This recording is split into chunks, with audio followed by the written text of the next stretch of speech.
नमस्कार, स्वागत आहे तुमचं माझ्या नीताज किचन यूट्यूब चॅनल मराठीमध्ये. तर आज मी बनवणार आहे अळणी चिकन रस्सा किंवा मग अळणी चिकन सूप. आणि हे चिकन सूप इतकं चविष्ट, इतकं टेस्टी होतं, की कधी आपल्याला आता पावसाळ्याचे दिवस चालू आहेत, तर आपल्याला कधी सर्दी होते किंवा मग शिंका येतात. तर त्यावेळेस ना तुम्ही असं चिकन सूप गरमागरम पिऊन बघा, खाऊन बघा. थोडासा आपल्याला आराम मिळू शकतो.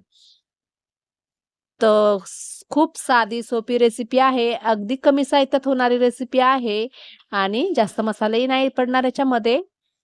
का तर ही अळणी आहे. तर सर्वात आधी इथे आपल्याला एक मातीची हंडी मी घेतलेली आहे. तुम्ही कढईत सुद्धा बनवू शकता किंवा कुकरमध्ये सुद्धा बनवू शकता. इथे मी मातीची हंडी घेतली, त्यामध्ये अर्धा पळी तेल टाकून घेतलं. अर्धा पळीहून सुद्धा कमी तेल टाकलेलं आहे. तुम्हाला अगदी कमी तेल टाकायचं असेल तर तुम्ही कमी सुद्धा टाकू शकता, कारण चिकनला ऑलरेडी तेल सुटतं. तर इथे मी एक कांदा कापून घेतला. त्यामध्ये कांदा टाकला, एक तेजपत्ता, एक मोठी इलायची, एक छोटी इलायची आणि 2-3 काळी मिरी, 2-3 लवंगा टाकून आपल्याला छान असं फ्राय करून घ्यायचं आहे. आता याच्यामध्ये अर्धा चम्मच अद्रक लसणाची पेस्ट टाकून घ्यायची. छान मिक्स करायचं. तर आपल्याला काय होतं, नेहमी-नेहमी मसालेदार खाऊन-खाऊन जर कंटाळा आला असेल, तर आपण अशी साधी रेसिपी सुद्धा बनवून खाऊ शकतो चिकनची.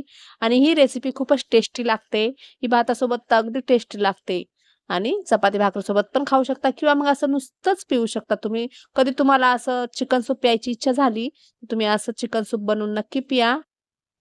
त्याच्यामध्ये अर्धा टीस्पून मी हळद टाकून घेतली आणि हे अर्धा किलो चिकन स्वच्छ 2-3 पाण्याने धुवून घेतलेलं आहे आणि हे टाकायचं आहे आणि इथं मिक्स करून घ्यायचं. तर 1 ते 2 मिनिटं पहिले आपण असंच मिक्स करायचं. मी 1 ते 2 मिनिटं मिक्स करते आणि आता अर्धा किलो चिकन घेतलेलं आहे. तर याच्यामध्ये आपल्याला 2 ते 2.5 ग्लासच पाणी टाकायचं आहे, कारण चिकनला पाणी सुटतं. तर इथे मी चवीनुसार मीठ टाकून घेतलं आणि इथे मी 2 ते 2.5 ग्लास पाणी टाकून घेते. त्याआधी मी 1-2 मिनिटं झाकण ठेवून याला वाफवून घेणार आहे. तर मी 1-2 मिनिटं झाकण ठेवून वाफवून घेतलं आणि आता याच्यात पाणी टाकून घ्यायचं. तर समजा पाव किलो जर चिकन असेल, तर पाव लिटर पाणी टाकायचं आणि अर्धा किलो चिकन असेल, तर अर्धा लिटर पाणी टाकायचं. अशा प्रकारे तुम्ही पाणी टाकू शकता. पाणी का असं टाकायचं, तर चिकनला ऑलरेडी त्याचं पाणी सुटतं. म्हणून आपण अशा प्रकारे जर पाणी टाकलं, तर जास्त चविष्ट होतं हे चिकन सूप. तर इथे मी पाणी टाकून घेते आणि मला कधीही समजा असं सर्दीसारखं वाटलं किंवा शिंका यायला लागल्या, तर मी असं सूप करून पिते. थोडासा आराम मिळतो. गरम-गरम प्यायचं पण. तर इथं किंवा तोंडाची चव गेली असेल, कधी तापेने सुद्धा आपली तोंडाची चव जाते ना, मग त्यावेळेस पण तुम्ही हेच चिकन सूप करून पिऊ शकता. तर इथे 2 ते 2.5 ग्लास पाणी टाकून झाकण ठेवून आपल्याला 15 मिनिटं हे चिकन सूप शिजवून घ्यायचं आहे.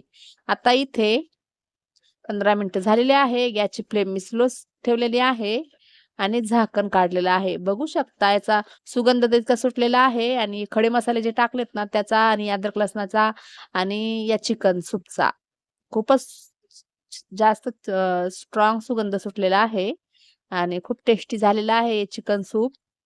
तर तुम्ही याला अळणी चिकन सूप बोलू शकता किंवा मग चिकन आणि रस्सा बोलू शकता. तर नक्की करून बघा या पद्धतीने. मी ज्या पद्धतीने केलेलं आहे त्या पद्धतीने एकदा नक्की करून बघा. तर इथे हे रेडी झालेलं आहे. आता मी एका वाटीमध्ये घेते. तर हे अळणी चिकन सूप किंवा अळणी चिकन रस्सा रेडी आहे. तुम्हाला ही रेसिपी जर आवडली असेल तर व्हिडिओला लाईक, शेअर, कमेंट जरूर करा. चॅनलला एक सबस्क्राईब नक्कीच करा.